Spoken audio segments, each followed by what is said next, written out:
Hello there, welcome to my review of the Rockford Files Season 2, Episode 21, Foul on the First Play, written by Chas Floyd Johnson, Dorothy J. Bailey and Stephen Cannell, and directed by Lou Antonio.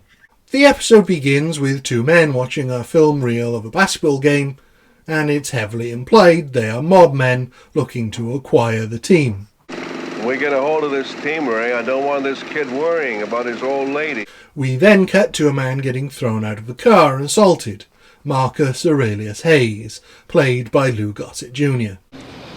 Who are you guys? Who are you working for?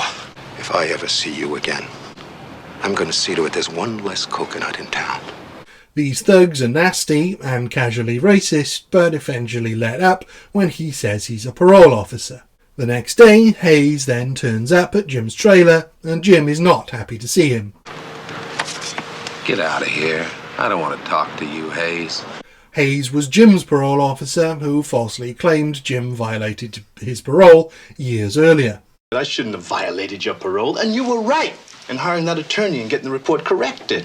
Hayes is now helping a parolee, who is a basketball player being threatened to shave points, presumably by the mob guys we saw earlier.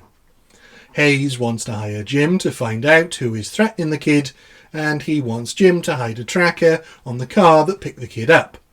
But when he goes to plant the tracker, Hayes calls the goons that threatened him, and they pick Jim up to put the same treatment on him. Hayes does turn up and scares them off, but doesn't stop to help Jim, leaving him and us very confused as to what's going on. Cops!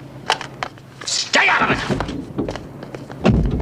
It's a strong opening that immediately identifies the villains and the untrustworthiness of Hayes, not just in Jim's opinion, but as demonstrated by Hayes' actions. Jim tries to track Hayes down at the parole office, only to discover he was fired and he's now a private investigator, in a fancy office, but still trying to con Jim. Hey, security is expensive, but if you are getting frisked... You're talking on a dead phone there. While it wasn't immediately clear by the way Jim deals with Hayes, we know this is going to be a more light-hearted caper episode, as Jim immediately takes control of the situation and gets Hayes to tell him what's really going on. He is actually working for one of the three groups trying to get the new basketball franchise that's up for grabs. The two goons work for one of the other two groups, and he has been hired to find out which one is using dirty tricks. As it happens, the goons are following the pair, and Jim demands half of Hayes' fee for his inconvenience and for losing the goons. After doing so, in no surprise to us or Rockford, Hayes reveals he can't pay Jim as his company's bankrupt and everything he earns goes to the bank. Rockford was expecting exactly this type of development and leaves Hayes to make his own way home. Hey, babe, do me a favor and drop me across town. No.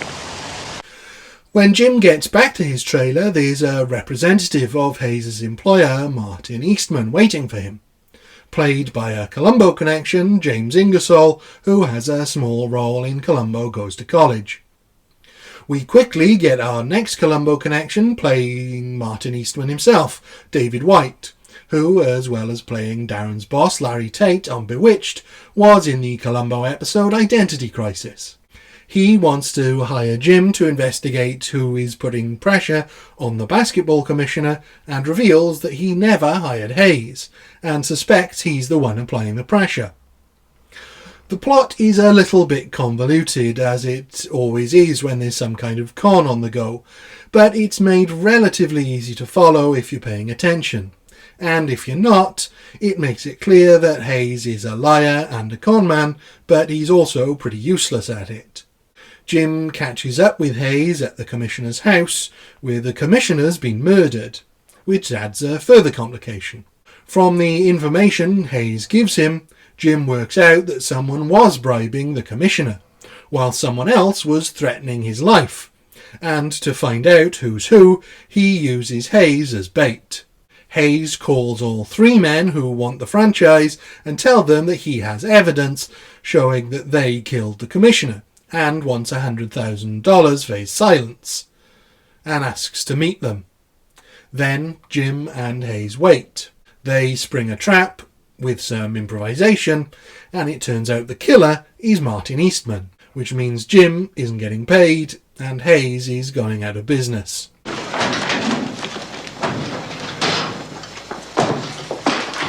There's a lot of fun to be had in this episode, with Hayes being the epitome of untrustworthy, perhaps more so than Angel, and certainly more successful at it, up to a point. Garner and Gossett have great chemistry, and it's always nice to have an episode where Jim has the upper hand. It is a little overcomplicated, perhaps a little restructuring to explain that this is about a new basketball franchise would have been better right from the start, but those details are secondary to the Hayes-Rockford relationship, and so it doesn't matter as much that it can be confusing in parts, especially as the plot really comes to be about who murdered the commissioner and everything else is scenery. It's a great introduction to a fun character, but is perhaps not as enjoyable as some of the other Caper episodes, so for me this is a narrow 4 out of 5. Thank you. Goodbye.